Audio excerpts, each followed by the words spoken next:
In this video, we'll be taking a look at 2 NBA games happening on December 13th, 2025, and providing you with free team picks and total picks for each one of those games, so 4 picks in total. Welcome back to Cash Out Sports. Let's dive right into it. Oh, and don't forget to subscribe and to click the bell icon to get notified as soon as these videos get released so that you have more time to plan out your bets as we provide these videos on a daily basis. I can guarantee that you'll have all the important information that you'll need on these 2 NBA games after fully watching this video. One more thing before we start, if you would like to gain access to our best exclusive sports picks to take your journey to the next level, then check out our Patreon in the link down below where we offer our best single picks, parlay picks, and much more. Now let's get started. New York Knicks versus Orlando Magic. The Knicks and Magic head to Vegas with both fan bases feeling pretty good about themselves, but the injury reports tell 2 different stories. New York is missing Miles McBride and Landry Shamet, which matters, but it is nothing like Orlando being without both Franz Wagner and Moritz Wagner again. That is a lot of size, scoring, and playmaking on the shelf for a team that already leans on a short list of primary creators. New York, on the other hand, looks like a group that has found its rhythm at the right time. Jalen Brunson has been sizzling, and it is not just a hot week, it is a full stretch of dominance. The Knicks have won 8 of their last 9 games, and Brunson has been carving up this specific matchup with absurd consistency, putting up 31.3 points and 8.7 assists per game across the 3 meetings with Orlando. When one player repeatedly punishes the same opponent like that, it usually says as much about matchup problems as it does about personal form. These 2 are very familiar with each other already, which adds a little playoff flavor to what is technically a cup semifinal. They have met 3 times this season, with the Magic up 2 games to 1 overall, but the Knicks taking the most recent clash, a 106-100 win just last Sunday. That game snapped Orlando's mini head-to-head streak and doubled as a reminder that New York's physicality and half-court scoring can grind down even a tough, young team. It is worth remembering that Karl Anthony Towns missed that one, so the Knicks still had upside they did not even show. For Orlando, the recent spotlight has shifted to Desmond Bane, and frankly, he has earned it. Over the last couple of weeks, he has finally settled into his new team and has dropped 37 points 3 different times in a span of 6 games. That is the kind of heater that can swing a single elimination night, especially on a neutral floor where shooting runs tend to decide things. The issue is that the Magic are asking him to do that while also patching over the absence of Franz Wagner, which is a big ask. Wagner is a scorer, a secondary playmaker, and a pressure release in late clock situations, and without him, defenses can key more directly on Bane and Paolo Banchero. Speaking of Banchero, he is back from his groin issue, but he has not fully looked like himself yet in these first 3 games. That is understandable, coming off an injury and playing in higher leverage spots. The problem is that Orlando needs him at something close to full power while Wagner is out, not just easing his way back with a soft minute load. That is where the handicap gets tricky. You can admire the Magic's fight, but you also have to admit that their top-end talent is either banged up or overextended. New York's situation is almost the opposite. They recently got OG Anunoby back, which lets them return to their preferred defensive shell, and the Brunson and Towns pairing gives them a reliable inside-outside engine. This is not the kind of matchup where the Knicks have to punch up. Right now, they are the more complete side. They rank 7th in opponent field goal percentage, holding teams to just 45.9% shooting, and that sort of disciplined defense tends to travel nicely, even into a loud building on the Strip. Orlando, by contrast, still has that nagging 3-point issue hanging over them. They sit 22nd in 3-point percentage at 34.5%, and without Wagner's spacing and shot creation, it becomes even easier for New York's defense to load up on drives and live with contested jumpers. You can get away with streaky outside shooting against some teams. It is harder against a group that has wings like Anunoby and Michael Bridges chasing you off the line, plus Towns and Mitchell Robinson protecting the paint. Both teams are in good form overall. The Knicks have taken 8 of 9. The Magic have captured 8 of their last 11. On paper, that sounds even. In practice, Orlando's run has usually come with a healthier core, while this version of the Magic is scrambling to compensate for a key missing piece. New York, meanwhile, is about as healthy as they have been relative to their expected rotation. That kind of contrast often shows up late in tight games, when possession's slow and every half-court set feels a little heavier than usual. There is also the experience factor. Elimination games hit differently, even if they are attached to a mid-season cup. The Knicks have been through back-to-back East Finals runs, grinding through tight series and Game 7s, and that sort of history builds a comfort with big moments that you cannot fake. Orlando's young core is learning all this in real time. They are talented, they are fearless, but they have not lived in those spots yet, at least not to the same degree. In a neutral site game in Vegas, that edge and composure could be just as important as any schematic tweak or matchup detail. The betting profile supports that lean. New York is 8-2 straight up and against the spread in its last 10 games and 16-8 against the spread on the season. That is not just a hot week, that is a longer pattern of the market being a little slow to adjust. Orlando is feisty and has taken 2 of the 3 season meetings, but the most recent head-to-head, a 6-point Knicks win, already hinted that the gap might be widening, especially once Wagner left that contest. When you combine the current form, the health advantage, the defensive metrics, and the big game experience, there is a pretty clear case for which side is more likely to cover in this spot. Only after weighing all that does it really feel reasonable to side with New York to both win the game and take care of the number. As our first pick for this matchup, the New York Knicks to win and cover the spread as favorites is our full game side pick.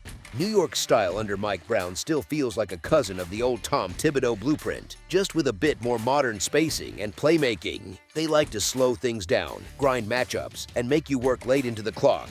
That shows up in the numbers, with the Knicks sitting 26th in tempo at 98.2 possessions per game. Orlando, by contrast, is more middle of the pack, ranking 11th with 100.7 possessions per game. In a typical regular season game, that gap already hints at a modest pace. In a single elimination semifinal, with both teams seeing each other for the 4th time this season, it usually tightens even more. Familiarity matters a lot when you are thinking about total points. These teams know each other's sets now. Coaching staffs have had 3 full games of film to pick apart the weak spots, and there are fewer surprise wrinkles on either side. That normally leads to more targeted defensive schemes, earlier help rotations, and fewer easy transition opportunities. In other words, more half-court possessions and fewer clean runouts. You could see that pattern in last Sunday's meeting, which finished with just 206 total points. Orlando's scoring profile is a little strange at the moment. On paper, the Magic are 12th in scoring offense and 11th in offensive efficiency, which sounds solid. But that broad view hides the current injury context. Without Franz Wagner, a lot of their half-court structure disappears. He is not just a scorer, he is also a connector who greases the wheels. Take him out, and you get more possessions where Banchero has to work through loaded help, and Bane has to shoulder more shot creation against set defenses. That can still produce points, especially when Bane gets hot, but it also tends to produce longer, more deliberate possessions as they hunt for the best matchup. Banchero's situation plays into the total more than the side. He just came back from a groin injury and has not quite regained his full rhythm yet. That often leads to a lot of probing dribbles, mid-post touches, and trips to the line instead of free-flowing early offense. It can still be effective, just not particularly fast. Combine that with Wagner's absence, and Orlando becomes easier to game plan against. Defenses can shrink the floor, trust their helpers, and stay home on secondary shooters who have not consistently punished teams from outside. The recent trend lines are pointing the same way. Orlando has gone under the total in 4 straight games and in 5 of its last 6. That is not a coincidence. Their defense has remained stout, ranking 4th in defensive efficiency, and their inconsistent 3-point shooting has pulled a few games back under numbers that might have looked fair in November. New York has seen the under cash in 7 of its last 9, and twice in a row coming into this one. That is what you often get when a team is top 5 in both offensive and defensive efficiency but operates at a bottom 5 pace. The raw efficiency is excellent, but there simply are not enough possessions for consistent explosions unless the shot making is outrageous from both sides at the same time. Looking at season-long stats, New York has an even 12-12 split on overs and unders so far, which is very balanced. Orlando has seen the over hit in 13 of 25 games. At first glance, that might suggest a more open game, but recent form, injuries, and the stakes tell a slightly different story. In cup knockout settings, teams usually shorten the rotation, lean on trusted defenders, and value each possession more, which nudges totals downward. Both teams have strong defensive metrics, both have reason to be careful with their stars' workloads, and both have already shown they can drag this matchup into the low 200s. We already saw this specific pairing land at 206 total points less than a week ago. Sure, this one could easily produce a touch more scoring, especially if Bane stays hot from deep or Towns stretches Orlando's bigs out to the perimeter. It is still hard to build a convincing case for a true shootout when one side is missing a key scorer and the other prefers a slower tempo, especially in a neutral court environment where legs can get heavy late and nerves tend to slow decisions. After weighing the pace numbers, the recent understreaks, the injury factors, and the familiarity between these two defenses, the more reasonable expectation is that this game stays under the projected number rather than exploding into an up-and-down track meet. As our second pick for this matchup, under the projected total is our full game total pick. San Antonio Spurs versus Oklahoma City Thunder. San Antonio hosts Oklahoma City at Frost Bank Center on Saturday night in NBA Cup action, and it has a bit of a playoff feel already. The Thunder are still expected to be without Isaiah Hartenstein, Isaiah Joe, and Cason Wallace, while the Spurs have officially ruled out Victor Wembanyama again on the report. Oklahoma City keeps rolling at a ridiculous pace, covering 4 straight and shredding teams like that blowout of the Suns that made everyone look up from their phones. Right now it feels uncomfortable to step in front of the Thunder because every time you do, they run you off the floor. On the other side, San Antonio has quietly taken a big step forward. They have won 7 of their last 10 games. Their young core looks like it is actually enjoying the pressure of these cup spots, and Stephen Castle has really popped in this format. There is also the belief floating around that Wemby could be back in the mix, which would be huge for the Spurs if it holds true. If Wemby does play, he changes the way Oklahoma City scores inside. He clogs the lane, disrupts drives, and even when Chet Holmgren manages to pull him away from the rim, he is still a giant, high-arching problem to shoot over. And even before that potential boost, San Antonio had won 4 of their last 5 games without him, with Castle and Keldon Johnson starting to click along with Fox and the rest of those recent first-rounders finally sharing the floor together. In a way, both of these teams feel like future Western Conference heavyweights, the kind of cores that, health permitting, could be arguing over the top seed for years. The Thunder come in as the story of the season, sitting at 24-1, defending champs, and hammering opponents on their way to the NBA Cup semifinals. That kind of heater pulls the market upward, so anyone backing Oklahoma City here is paying a premium not just for performance, but for hype and public love too. That is where the overlay shows up and where the value tilts towards San Antonio, especially given how often they have punched up as sizable underdogs. The Spurs have won outright in 4 of their last 6 games when catching 5 or more points, which is not an accident for a group that keeps leaning into these challenge spots. Yes, the Thunder are fully capable of turning this into another humiliation tour stop. That part has not changed. But the Spurs' energy, their willingness to compete, and their growing confidence in this tournament setting all point to a team that is eager to make a statement against one of the league's big dogs. With the number inflated by Oklahoma City's reputation and recent dominance, the home underdog angle becomes hard to ignore. As our first pick for this matchup, the San Antonio Spurs to cover the spread as underdogs is our full game side pick. Oklahoma City's interior defense has been excellent this season.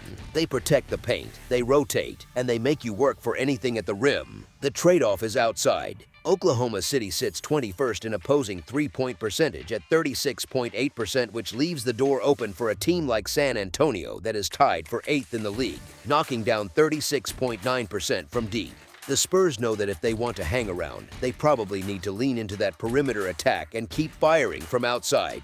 On the flip side, San Antonio's three-point defense has not exactly been a calling card. They are allowing opponents to hit 38.2% from beyond the arc, which puts them in the bottom tier at 26th. That is a dangerous mix against this Thunder group, who sit 5th in three-point accuracy at 38.1%. With both teams roughly middle of the pack in pace, you get this slightly odd profile. Not a track meet, but 2 offenses that can get very efficient very quickly if those jumpers fall. The recent trend lines only add fuel. The over is 6-1 in San Antonio's last 7 games and 5-1 in Oklahoma City's previous 6. The Spurs have gone over the total in 3 straight and 6 of their last 7, and they have done a lot of that work without Wemby, leaning more heavily on spacing and tempo on offense. The Thunder have also cleared the number number in 5 of their last 6 and ranked 3rd in the league in field goal percentage at 50.1%, which is not exactly friendly for any defense. There is also that stat on San Antonio allowing opponents to shoot 48.7% from the field away from home. It highlights a pretty simple point. When this team's defense softens, especially against efficient units, scores can get inflated fast.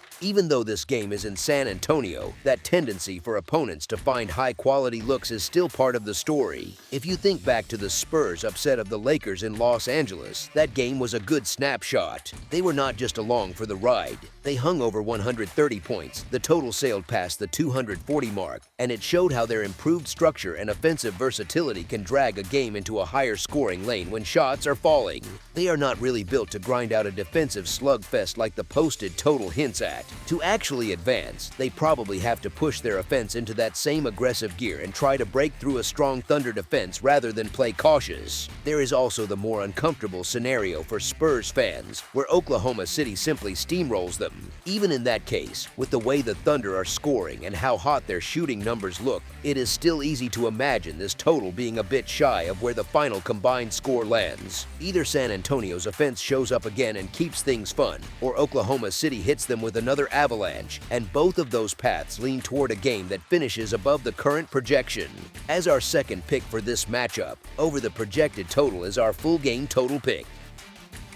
That's all for now, so if you have any other games you would like reviewed, then leave a comment down below with the game you would like analyzed, subscribe to our channel, leave a like on this video, and we'll get to it as soon as we possibly can. We would also love to hear your opinion on the picks presented to you in this video, whether you agree or disagree with them, so leave a comment down below and do let us know.